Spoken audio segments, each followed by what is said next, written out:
la cuestión o no te examinaron, etcétera.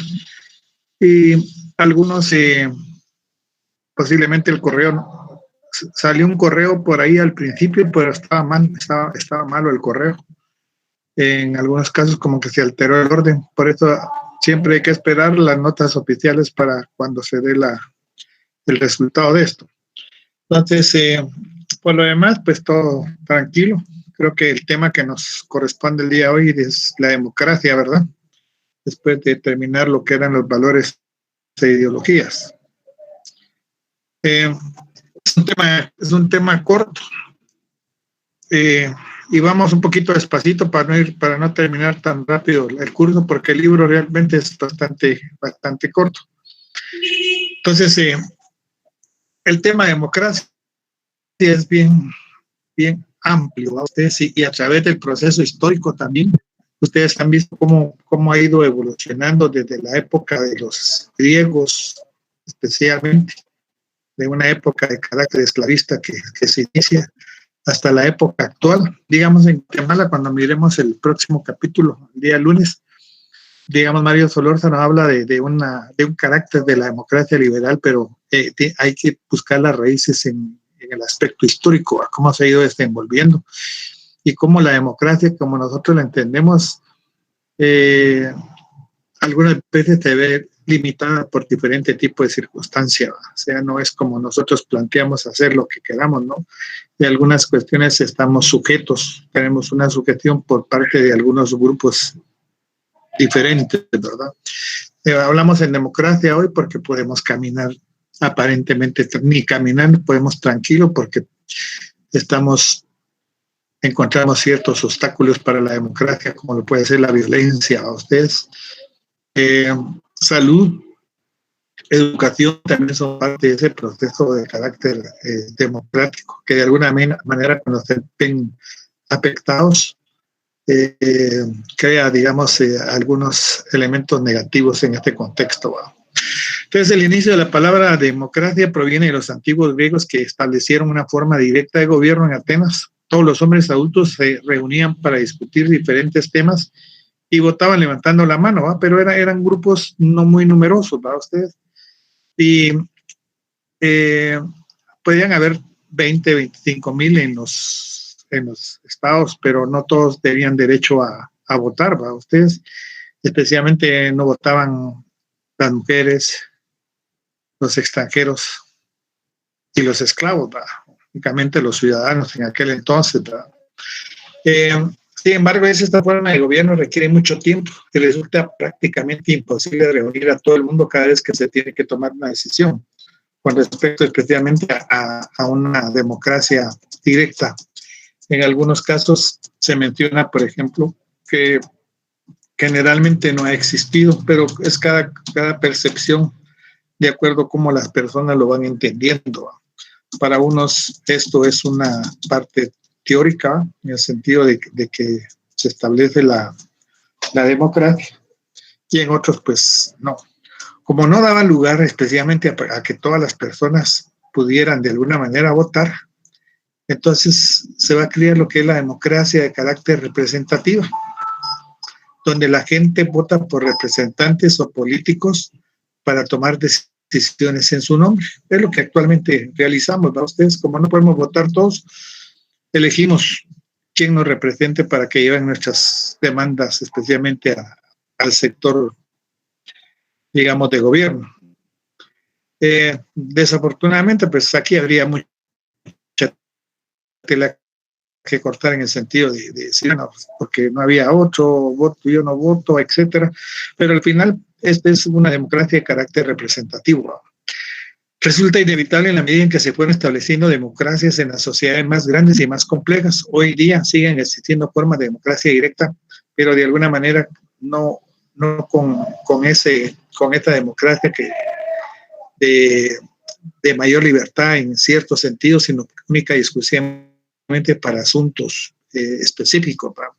Tales como el referéndum, la petición, el plebiscito, las propuestas, aunque aparecen más a menudo en las democracias más añejas, antiguas, como recursos de carácter tecnológico.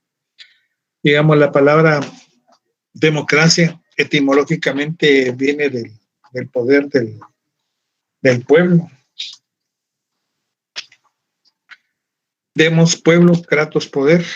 La Real Academia Española la define como doctrina política favorable a la intervención del pueblo en el gobierno, predominio del pueblo en el gobierno político de un Estado. Aquella famosa y célebre frase de Abraham Lincoln decía: el gobierno del pueblo, por el pueblo y para el pueblo. Pero ya Mafalda nos puede enseñar ahí de una forma cariculesta que eso es lo que para algunos significa la democracia, en el sentido de que el pueblo es el que a veces menos injerencia tiene a veces en las decisiones, especialmente de los gobernantes. Hay dos clases de democracia: una es la democracia directa o pura, que es esencialmente cuando la soberanía reside en el pueblo, es ejercida inmediatamente por él sin necesidad de elegir representantes que los gobiernen. Para elegir presidentes, pues obviamente estos sí han ido desapareciendo. Y en segundo lugar, como clase de democracia, tenemos democracia representativa o indirecta. El pueblo es gobernado por medio de representantes elegidos por él mismo. La elección de los individuos que han de tener a su cargo la tarea gubernamental se realiza por medio de lo que es el sufragio, y cualquier individuo tiene derecho a participar o ser elegido. La forma representatividad, digamos, esta puede adoptar diversos sistemas. Aquí en la cuestión de directa, ustedes, cuando habla de que cualquier individuo tiene derecho a participar o a ser elegido, también hay sus limitaciones. Personas que están privadas de libertad o que tienen algún tipo de conflicto ilegal, pues no pueden participar. Aún incluso yo, que si quisiera participar, debo de llenar, yo quiero ser presidente, ¿va ustedes? Para ser presidente debo de llenar una serie de protocolos como la formación de un partido político, tener tantas firmas y llenar una de requisitos. Aquí se oye bien fácil, ¿va? Pero la verdad es que está complicado. La forma de que adoptan los diversos temas en lo que es la representatividad, el primero que tenemos es el de carácter presidencialista, ¿va ustedes? Aquí se caracteriza por un poder ejecutivo fuerte. El presidente gobierna realmente a la nación, secundado por los ministros o secretarios que él elige. Eso ha sido y será siempre así, ¿va? Hoy, creo que hoy no sé si hoy fue la elección del presidente con el Consejo de Ministros con respecto a designar al representante de la presidencia ante la Corte de Constitucionalidad. Para nadie es un secreto que el presidente ya tiene o ya eligió una persona que de alguna manera va a elegir. Si es que él lo designó o fueron los grupos de poder los que le sugirieron, ¿verdad? Aún a rajar tablas, digamos, el vicepresidente hacía otro tipo de propuesta, pero ya no estaba dentro del marco jurídico, porque parece que pedía una semana después y se salía totalmente de los límites que establece, que eran de 60 días a partir de su publicación. Y esto sigue manteniendo pues la misma situación de adversidad, especialmente el presidente y vicepresidente. El vicepresidente, por ética, digo yo, por moral o por cualquier otra cosa, creo que debería renunciar, ¿va? Y no prestarse a estar en ese juego del sí y el no, o por un salario. Pero realmente creo que su figura decorativa pues no significa para los demás grupos de poder nada que les quite el sueño, mucho menos a Miguelito y al presidente, ¿verdad? Que no tienen ningún inconveniente de esta naturaleza, ¿verdad? El otro elemento que se da dentro de lo que es la democracia representativa es el sistema parlamentario. El Parlamento es el eje alrededor del cual gira toda la acción gubernamental. Las facultades del presidente son muy restringidas.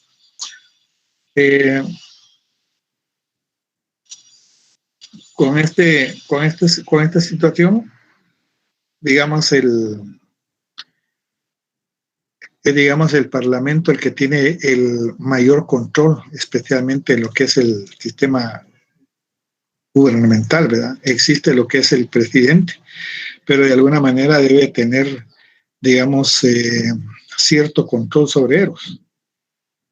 Está cimentada, digamos, en una asamblea o sistema de asambleas en cuya base, digamos, hay un principio representativo que determina los criterios de su composición y su permanencia. Depende del consentimiento de la mayoría parlamentaria. Esa mayoría puede surgir directamente de las elecciones o bien de una coalición. Su nombre, digamos, se deriva del principio fundador, o sea que el Parlamento es el soberano, ¿va?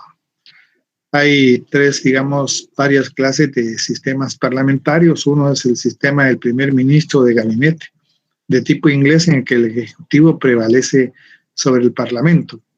El de tipo francés, de gobierno por la Asamblea, y un parlamentario controlado por partidos, que es considerado el punto intermedio entre los dos sistemas. Cada país ha elegido, digamos, la forma en que el sistema de gobierno es el que quiere. En el caso de nosotros, Guatemala, tenemos un sistema de carácter presidencialista, ¿va ustedes? Y si de alguna manera algún día quisiéramos cambiarlo por parlamentario, por colegiado, ¿va ustedes? Habría que hacer una modificación sustancial de lo que es la Constitución. Pero creo que las clases o los intereses particulares de diferentes sectores de la población no lo dejarían, ¿va? Y por último está un sistema colegiado que casi no tiene ninguna aplicación, más que creo que en un país helvético que es Suiza. Se trata de una combinación de los dos anteriores. El Poder Ejecutivo está integrado por varias personas elegidas en el Parlamento y que se turnan especialmente en el ejercicio de lo que es la presidencia. Después tenemos las formas de participación eminentemente de carácter político. Uno es el voto, el segundo es el referéndum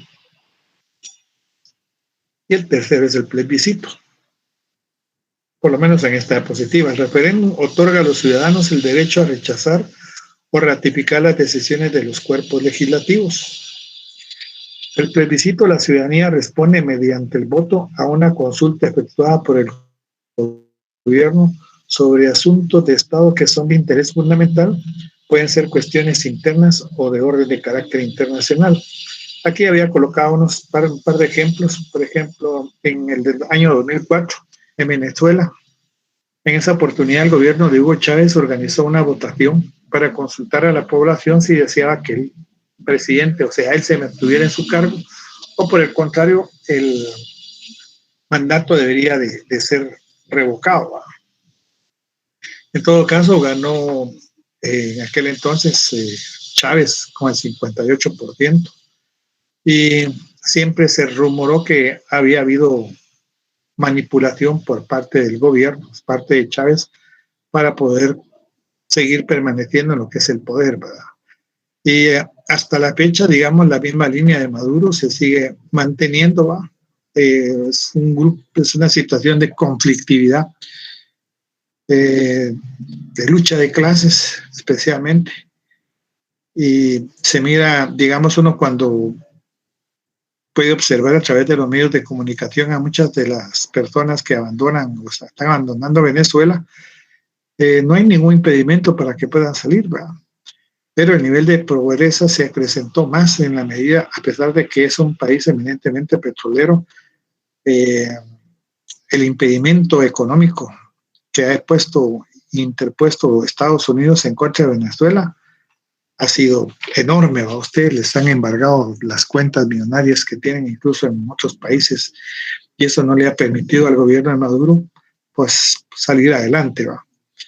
Yo no vivo ahí, ¿verdad? Ustedes, porque yo puedo dar una opinión X o Y, ¿va? Puede ser que a alguno no le guste, pero hay que vivir ahí para poder realmente sentir ese malestar de los que están en contra y de la gente que está a favor, ¿verdad? Entonces, pero ahí se mantiene este tipo de sistema de gobierno. En el otro, La verdad es una empresa, es un plebiscito. Una empresa minera ofrece millones de dólares a una pequeña ciudad para explotar nuevas minas.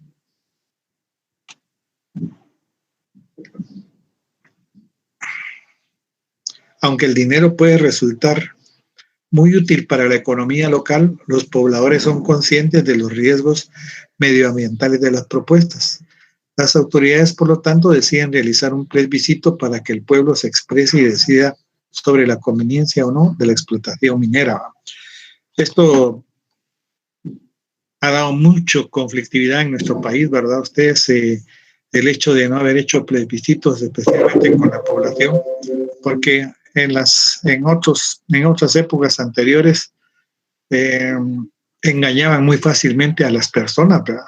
Pero hoy las personas son mucho más despiertas, están más al tanto, conocen más sobre los daños que puede ocasionar una minera, y hoy lo que ha dado es una conflictividad, especialmente entre los sectores de la población y las empresas mineras, y como un intermediario del gobierno. Ustedes, que generalmente siempre tiene la tendencia de ir hacia el lado económico más fuerte, ¿verdad?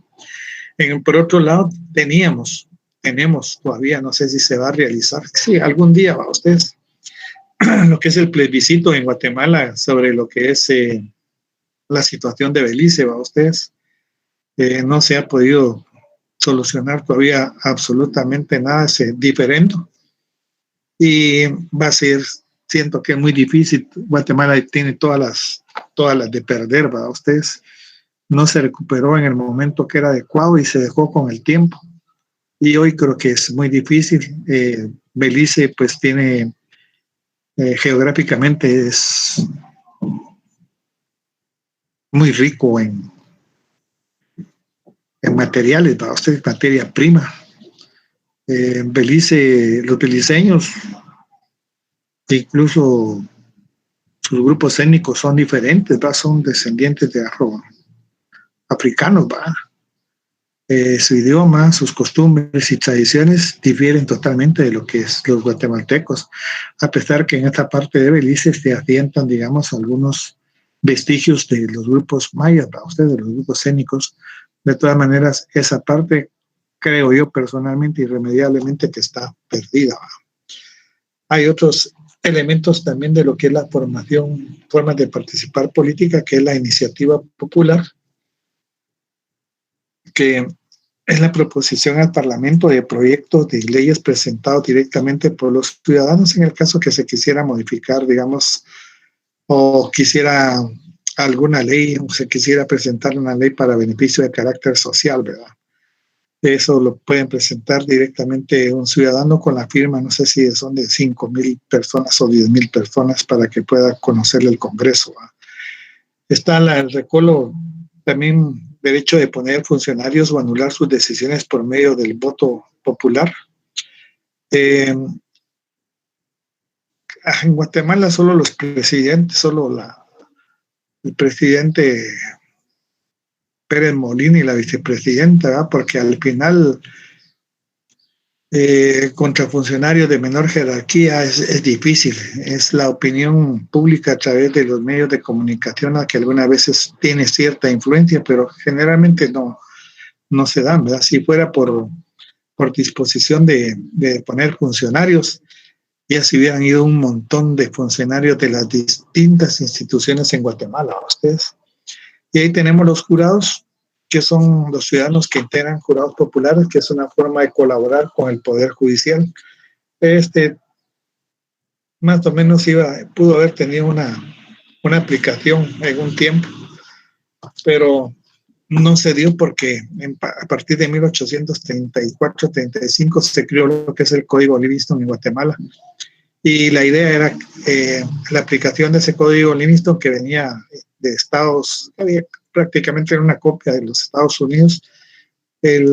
La aplicación era para aquellos criminales, para aquellos delitos de criminales que fueran bastante significativos en la sociedad, pero no tuvo mucha aplicación por el hecho de que al formar los jurados, digamos, populares en aquel tiempo, se hacían al azar, Y el problema que hubiese podido subsistir ahí, que podía ser una persona que supiese leer, que no supiera leer ni escribir y que no hablara incluso el idioma español, ¿verdad? Entonces, este tipo de jurado no se aplicó.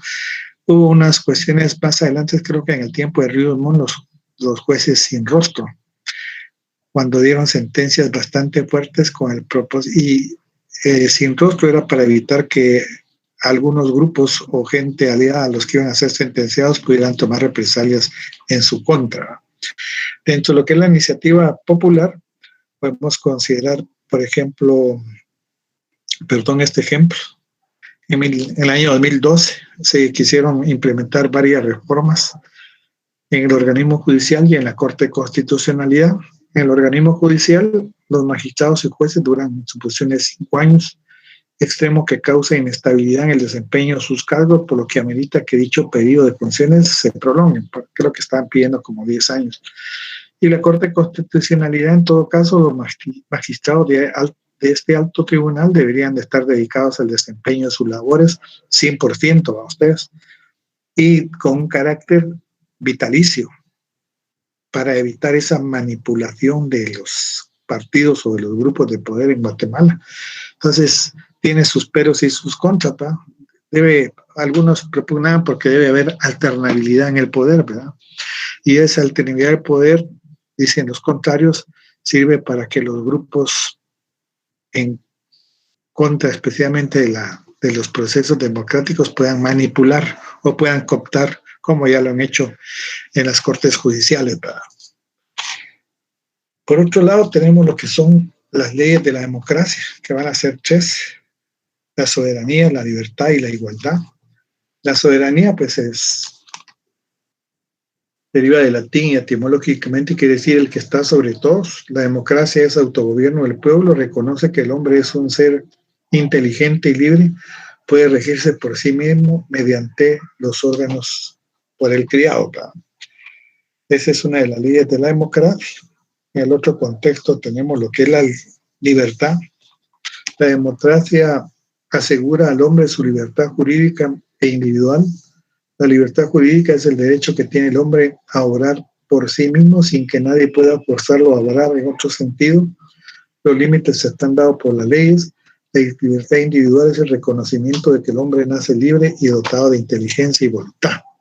También está bonito a ustedes, pero esa es teoría a ustedes, porque en algunos casos hoy esa libertad se ha visto mermada por diferentes situaciones que son parte de los obstáculos de la democracia.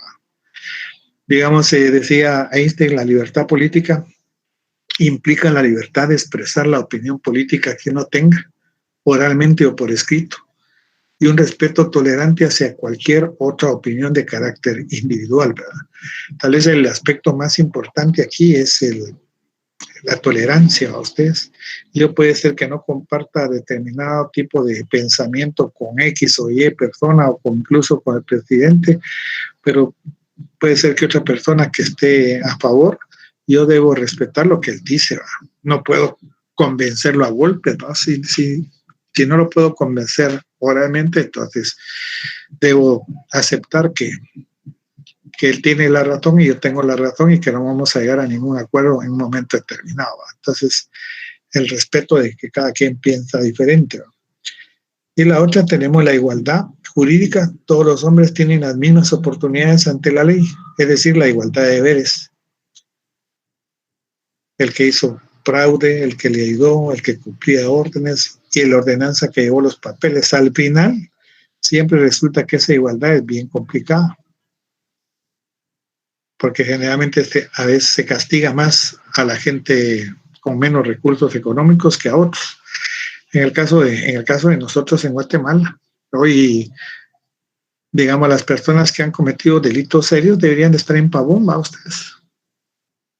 Lo que sí hay que hacer sería una diferenciación de ciertos elementos o de ciertos sectores, pero no es lo mismo una persona que atropella a alguien por una circunstancia porque se le atravesó, no debería estar especialmente en sectores donde permanecen los más pícaros para ustedes. Digamos, todas las personas que están en Matamoros o Mariscal Zavala, esos funcionarios, se han robado un montón de plata, va ustedes. Y al final todavía los premian en tener en unos lugares más accesibles para ellos, con mejores condiciones. ¿Va? Deberían estar en Pavón, en Pavoncito, ¿va? Sufriendo las mismas consecuencias de sus errores. Pero la igualdad jurídica tampoco existe en este país, ¿verdad? Como en cualquier otro. ¿Verdad? Y esta situación, decía Nelson Mandela, si no hay comida, cuando se tiene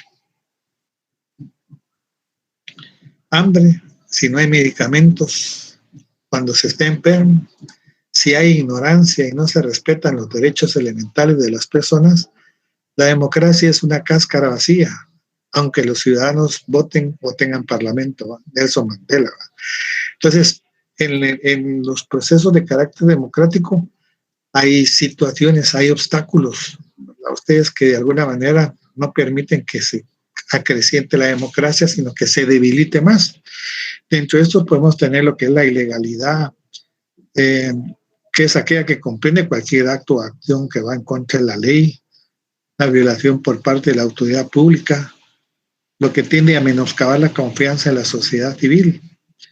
En el proceso democrático, al tiempo que obstaculiza el progreso económico y social de un país, la ilegalidad.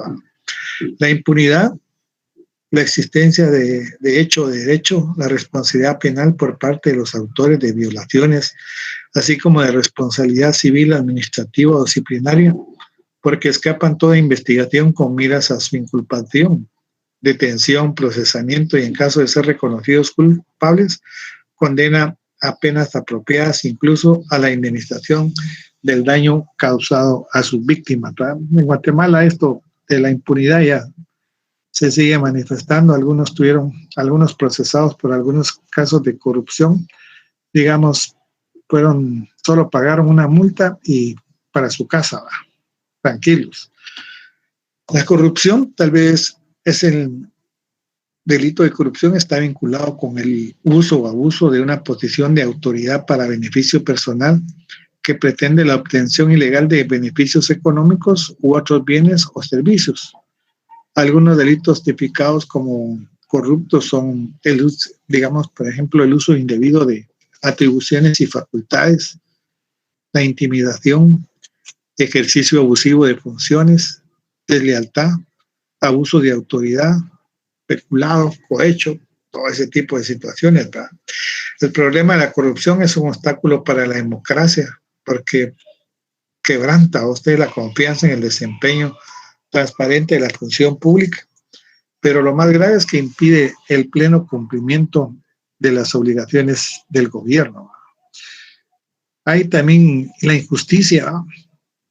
También se relaciona con lo de ilegalidad, abuso de inteligencia y también con el de una mala conducta que ha quedado impune. Se asocia a los conceptos de injusticia social y desigualdad, especialmente en los sectores más pobres del país, en los campesinos, en la salud, en la vivienda, en la educación, marginados y excluidos del goce de sus derechos humanos, sociales, económicos y políticos. ¿verdad? La injusticia favorece la impunidad, la discriminación, la tolerancia, la falta de garantías, el aumento de la pobreza.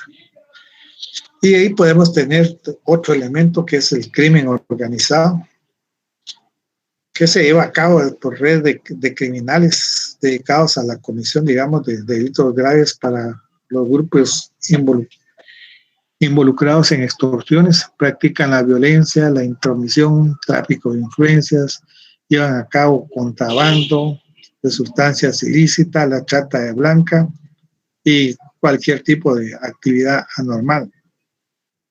Y tal vez, bueno, hay más para ustedes, pero digamos otro elemento que podría considerarse como obstáculo para la democracia, digamos, sería la prostitución, que es una de las prácticas de violencia más extrema contra las mujeres, la mayoría de las cuales procede de sectores sociales vulnerables.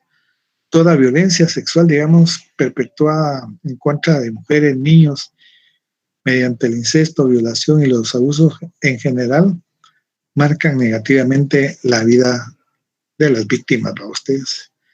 Entonces, tal vez la prostitución hoy no se ha hecho un estudio más profundo estadísticamente sobre este tipo de actividad, que esencialmente cualquier persona, muchos de nosotros a veces prejuzgamos a las personas que están a veces ahí en esos lugares o están paradas en las esquinas, pero no nos ponemos a pensar que posiblemente esa mujer que esté ahí esté obligada, esté amenazada de muerte, o tenga hijos que tiene que mantener, o padres que mantener, etcétera. Hay un montón de elementos que nunca nosotros solo criticamos. Esa mujer de la vida que les gusta. Yo creo que a ninguna mujer le gusta vivir en esas condiciones y que todo el mundo la ande estigmatizando por ese tipo de situación, ¿verdad?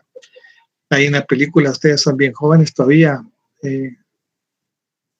si alguna vez la vieron, tal vez me entenderán, que se llama Estrellas de la Línea, ¿no? Película guatemalteca, muy bonita, y que de alguna manera les puede dar una visión diferente con respecto a la discriminación y racismo que sufren las mujeres en este contexto, ¿va? Entonces, esto es por el día de hoy. Para algunos compañeros, digamos que están pendientes de examinarse, este es el código para el día lunes a las 5 de la tarde, para que lo puedan apuntar, o tal vez algún compañero ahí que tenga la cuestión del WhatsApp que lo apunte, y alguno que no se haya pedido contactar hoy, pues ahí está el código para examinarse el día lunes a las 5 de la tarde, que tampoco es un examen complicado, si no es el mismo contenido y con las mismas condiciones de selección múltiple, ¿verdad? Pero es para los compañeros que ya se examinaron, que no se lograron examinarse o que tuvieron algún problema a la hora de poder mandar su envío, ¿verdad? Que había una muchachita ahí que me dijo, miren, lo mandé que exactamente a la hora pero esa era la hora de ella con la hora diferente, entonces a veces no es la misma situación. Entonces, eso es lo que puedo decirle nada más por el día de hoy, y nos veríamos el día lunes. Exacto, así es. Gracias, licenciado. Feliz día, licenciado. Feliz tarde, licenciado. Cualquier cosa estamos a la orden. Gracias. Gracias. Feliz tarde, Licenciado, feliz tarde.